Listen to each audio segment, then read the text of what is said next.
Chittagong port উত্তর দিন দিন আপনারা দেখছেন যে কত বিজি হয়ে যাচ্ছে, কত কনজেস্টেড হয়ে যাচ্ছে। প্লাস এই পোর্ট পরিচালনার ক্ষেত্রে আমাদের তো যে ইনভেস্টমেন্টটা আসার কথা, বাংলাদেশের পোর্ট সম্বন্ধে বাইরের লোক অত জানে না।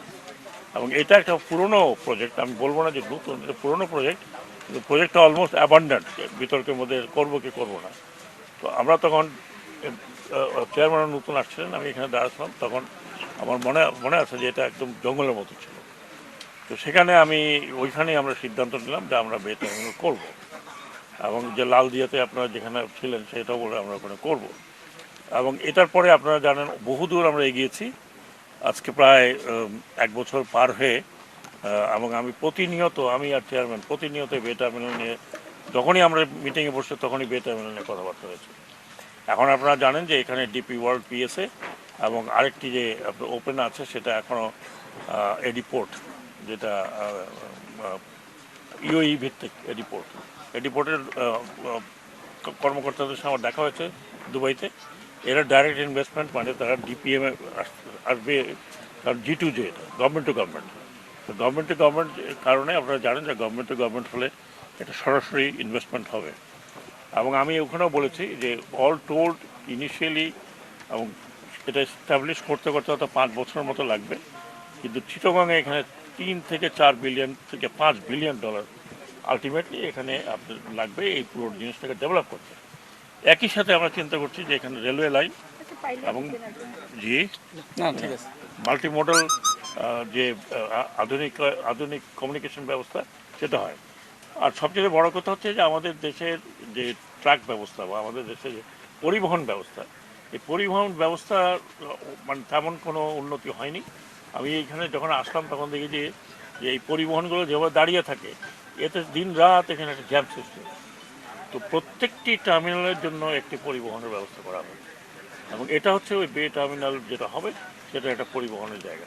এবং আশা করব যে এখন থেকে এটা একটু ইউজ করতে করতে এটা তো যে মাটিটা আছে বাড়িটা এটা বসবে, এবং পরিবহন প্রত্যেকটি টার্মিনালের জন্য যদি একটা পরিবহন থাকে এবং সেটা যদি রেগুলেটেড করা হয়, এবং সেটার জন্য আমি অলরেডি চেয়ারম্যান মহোদয়কে আগেও বলেছি যে আমরা এখানে একটা আলাদা পোর্ট থেকে বেরোয়ার জন্য একটা আলাদা রোডের পরিকল্পনা দিতে হবে। সেই রোডের সাথে রেল কানেকশনটাও খুবই জরুরি।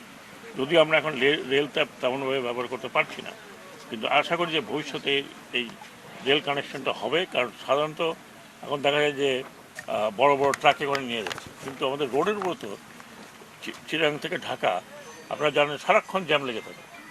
মানুষ সব পেপারে দেখি দীর্ঘ জ্যাম, এত ওয়াইড করার পরেও জ্যাম লেগে থাকে। এই জ্যামটা হয় এই পোর্ট থেকে যখন বেরোয়। আর আমাদের দেশে তো ইকোনমি যত বাড়বে ততই আপনার আমদানি রপ্তানিটা বাড়বে। সেই ক্ষেত্রে আমাদের ভবিষ্যতের দিকে চিন্তা করতে হবে।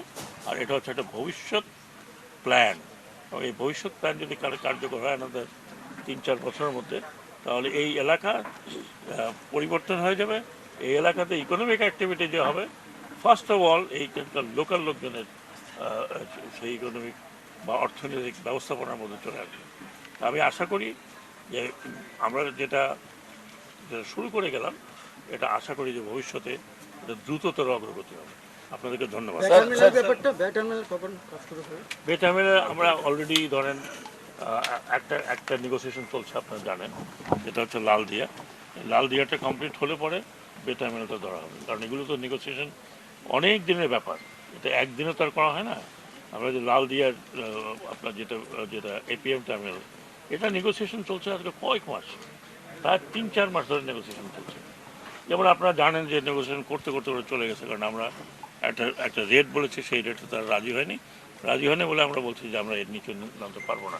কারণ দেশের যেটা আমরা কেন এই ইনভেস্টমেন্ট আনছি, এই ইনভেস্টমেন্ট যাতে দেশের উন্নতি হয়, একটা অর্থনৈতিক ব্যবস্থাপনা ভালো হয়, তো সেটা তো আমরা আমাদের ক্ষতি করে কখনোই বে টার্মিনাল হোক দেবো না। বিশ্বে কেউ কারো ক্ষতি করে দেয় না। আমরা আশা করবো যে আমাদের টার্মস অ্যান্ড কন্ডিশনের মধ্যে ওনারা মানবেন।